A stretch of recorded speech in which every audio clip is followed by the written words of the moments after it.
नमस्कार, सातारा सेवन star news चॅनलमध्ये आपले सहर्ष स्वागत आहे। छत्रपती शिवाजी महाराज यांच्या अरबी समुद्रातील पुतळ्याबाबत केंद्र आणि राज्य सरकारला नेमकी अडचण काय, याबाबत आमदार शशिकांत शिंदे यांचा सवाल। युग पुरुष छत्रपती शिवाजी महाराज यांचा अवमान आजवर राज्यात कोण करत आहे हे सर्वसामान्य जनतेला माहिती आहे। महाराष्ट्रात प्रचलित कायदे असताना देखील अवमान करणाऱ्यांवर गुन्हे दाखल केले जात नाहीत। सरकार त्याबाबत फारसे गांभीर्याने लक्ष देत नाही। त्यामुळे नवीन कायदा करण्याची मागणी असली तरी सरकारची याबाबतची भूमिका निश्चितच संदिग्ध आहे। छत्रपती शिवाजी महाराजांचे अरबी समुद्रात स्मारक करण्यासाठी केंद्र आणि राज्य सरकारला नेमकी कोणती अडचण आहे हे समजत नाही। मुंबईत सध्या स्थितीत केंद्र सरकारकडून समुद्र मुजवून हजारो कोटी रुपयांची कामे सुरू आहेत, त्याला परवानगीची अडचण नाही। मात्र पुतळ्याबाबत कशी अडचण येते असा थेट सवाल राष्ट्रवादी काँग्रेस शरदचंद्र पवार पक्षाचे नेते माजी मंत्री आमदार शशिकांत शिंदे यांनी केला। लासुर्डा तालुका कोरेगाव येथील आपल्या निवासस्थानी शनिवारी दुपारी 12:30 वाजता त्यांनी पत्रकारांशी संवाद साधत राज्य आणि केंद्र सरकारवर टीकेची झोड उठवली।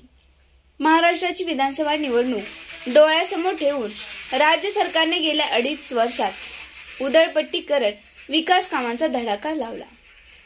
शहरी भागात विकास कामे केल्याचा दिंडोरा पिटला। प्रत्यक्षात मात्र आता कामे पूर्ण होत असताना ठेकेदारांचे पैसे देणे देखील सरकारला शक्य होत नाही। त्यामुळे वेगवेगळ्या मार्गाने कर आकारून सामान्य जनतेला लुटण्याचा प्रकार हे सरकार करत आहे, असा आरोप त्यांनी केला। लाडकी बहीण योजना असो अथवा अन्य योजना, राज्य सरकार पद्धतशीरपणे त्याला कात्री लावत असून सर्वसामान्य जनतेवर अन्याय करत आहे।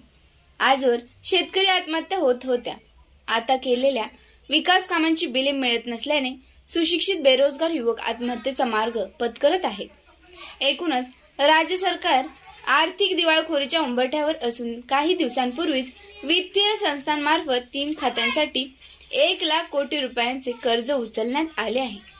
एकूणच राज्य सरकार आता पैसे देऊ शकत नाही।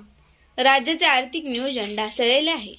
सर्वसामान्य घरातील गृहिणी ज्याप्रमाणे घराचे अंदाजपत्रक पाहून काम करते आणि संसार चालवते, ते देखील राज्य सरकारला जमत नाही। एक मुख्यमंत्री आणि 2 उपमुख्यमंत्री असलेल्या या सरकारमध्ये कोणताही ताळमेळ नाही। त्यामुळे सर्वसामान्य जनता, शेतकरी आणि महिलांवर अन्याय होत असल्याचे त्यांनी निदर्शनास आणून दिले। त्यावेळी त्यांनी विविध मुद्द्यांवर भाजप, शिवसेना आणि राष्ट्रवादी काँग्रेस, अजितदादा पवार गटावर टीका केली। पुतळ्याला वाघ्या पुतळ्याची असलेला समाधी ही फार मोठी दाखवलेली आहे। मध्ये छत्रपतीचा तिथं अवमान होतो का अशा प्रकारची भावना झालेली आहे। काही लोकांचं म्हणणं आहे वाघ्या पुतळ्या त्यावेळेला होता, परंतु ते करत असताना ती समाधी तिथे असावी का नसावी अशा प्रकारचे वेगळे विषय आहेत। आणि त्या विषयाच्या संदर्भामध्ये मला वाटतं की निश्चितपणाने त्या लोकांना छत्रपतींनी जी मागणी केलेली आहे, आता जर त्यांच्याच पक्षाचे खासदार जर म्हणत असतील तर त्याच्यावर निश्चितपणाने कारवाई होणं गरजेचं आहे। हटवलं पाहिजे का नको? दुसरं, आता हे सरकारने निर्णय घ्यावा। उद्या सरकारला याच्या माध्यमातून काय वेगळं राजकारण करायचं असेल तर मला माहित नाही। शेवटी राज्य सरकारची भूमिका आहे ना, इतिहासात आणि त्यांनी सांगितलं शिवाजी महाराजांच्या बाबतीमध्ये कोणी अपमान केला तर आम्ही आता कायदा करा म्हणून सांगितलं। पहिले कायदे आहेतच ना, पहिले कायदे असताना सुद्धा त्यांच्यावर अटक होत नाही, त्यांना संरक्षण दिलं जातं। हे दुर्दैव आहे। आणि मला वाटतं की आता छत्रपतीचा अपमान महाराष्ट्राचा जो करतोय त्या लोकांना माहिती आहे। आणि ज्यावेळेला अशा प्रकारची वेळ येते तेव्हा फक्त निवडणुकीला छत्रपतीची आठवण काढायची। याबाबत आपल्या पक्षाची भूमिका आहे काय? आम्ही छत्रपती शिवाजी महाराजांच्या पक्षाची भूमिकेच्या बरोबरच आमची भूमिका ठाम आहे।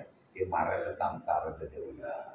छत्रपतींच्या असलेल्या इतिहासाला कोण बदलू इच्छित असेल ते शक्य होऊन देणार नाही।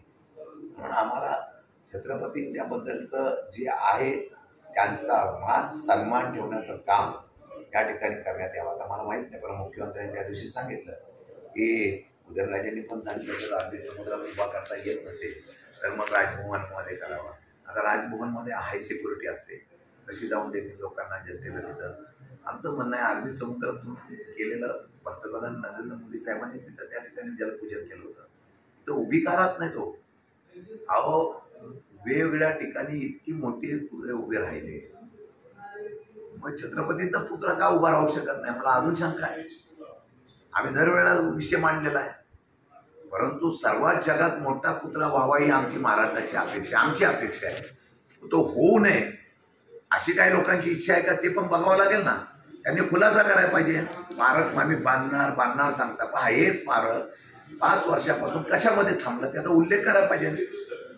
त्यांनी सांगायला पाहिजे की परवानगी मिळत नाही, परिवहनची परवानगी मिळत नाही. सरकार पाहिजे ती परवानगी घेतं. आता बीपीटीमध्ये सुद्धा समुद्रामध्ये भर टाकून कामं चालू आहेत ना सेंट्रल गव्हर्नमेंटची, वडाळा साईडला नाही. काय काय परवानग्या प्रचंड प्रमाणात परवानग्या मिळतात आणि ह्यांना का भेटू शकत नाही, मला आश्चर्य वाटतंय. त्यामुळे भावना प्रामाणिक असायला पाहिजे. आत्तापर्यंत छत्रपतीचा इतिहास कोणी बदलायला सुरुवात केली तुम्हाला माहिती आहे, आणि तो बदलू नये एवढीच आमची इच्छा आहे.